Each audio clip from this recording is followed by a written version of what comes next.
Il s'est bien évidemment déplacé le week-end passé pour aller écouter un film d'horreur pour nous. Ah oui. Un film que tu nous conseilles d'ailleurs, Halloween, Mathieu. Donc, tu as adoré?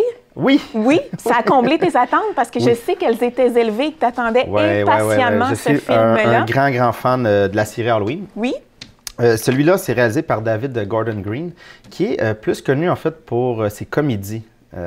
Fait Pineapple Express, à la télé Eastbound and Down, des trucs un peu champ gauche. Il y a un nouveau réalisateur, là. Ça n'a rien à voir avec les autres. Ça n'a pas rapport avec les autres. Quoique, il y a le retour de John Carpenter, qui est le réalisateur du premier.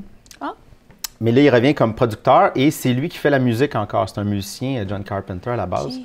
Et c'est lui qui a créé la musique iconique de Halloween.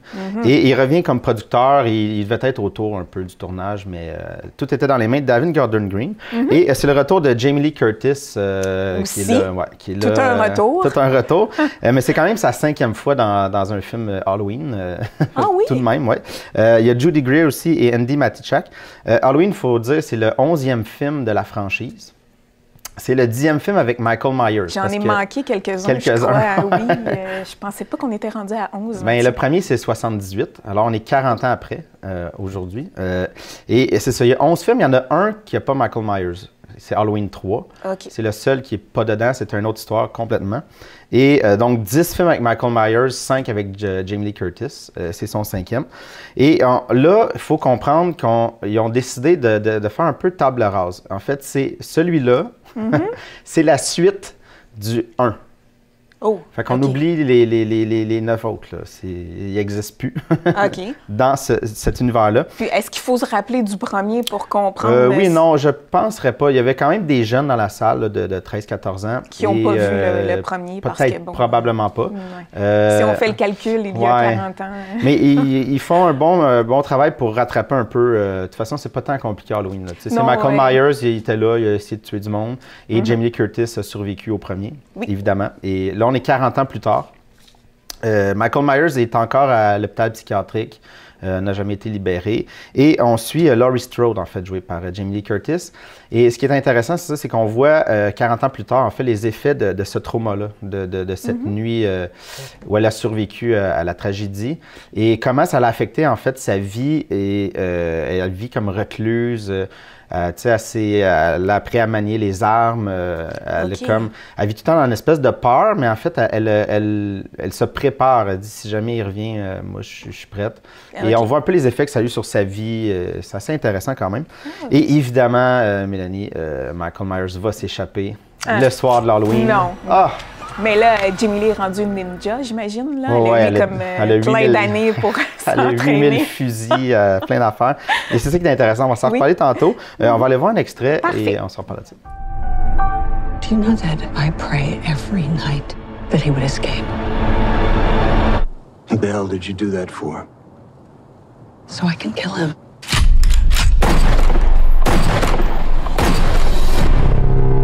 Dad, look out!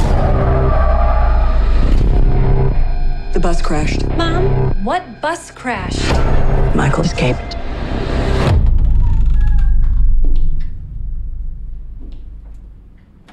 Excuse me, somebody's in here.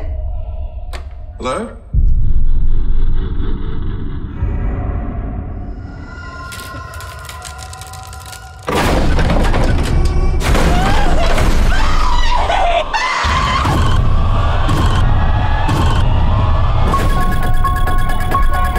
Waited for this night. Moi, il faut dire, avant toute chose, je suis une espèce de fan fini de Halloween. Je t'en avais parlé un peu avant. Le H20, qui était l'espèce d'anniversaire, c'était en 98, donc 20 ans plus tard. Moi, j'avais 13 ans. Fait que, tu sais, ce film-là est mal vu, en fait, par les critiques. Mais moi, c'était le premier que j'ai vu à 13 ans. C'est sûr que j'étais un peu impressionné par tout ça. Et je me suis tapé toutes les autres.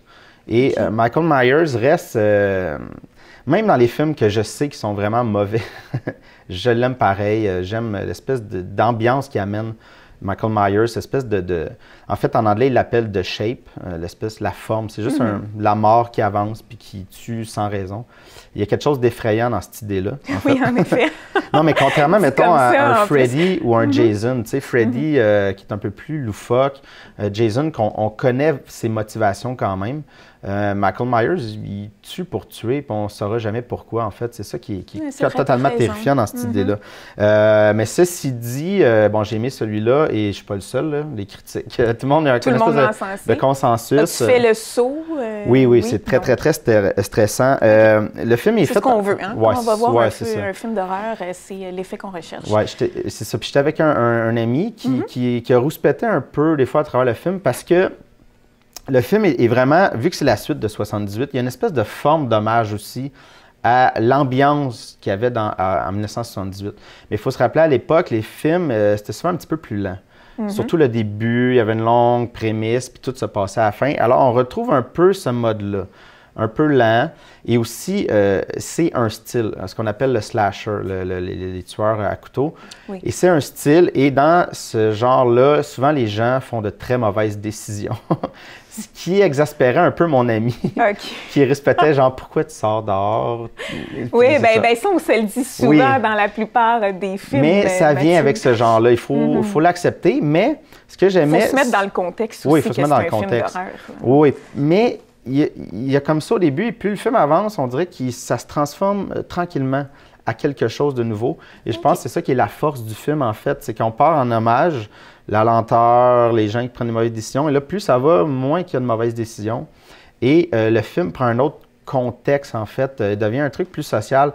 Et on se rend compte que c'est un film qui est vraiment ancré dans l'après MeToo, en fait.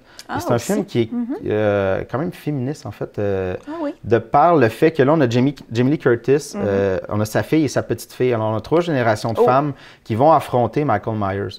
Et c'est un peu, c'est ça que j'ai trouvé intéressant, sans trop en dévoiler, mais Jamie Lee Curtis, en 78, on l'appelait la Scream Queen, la reine du cri.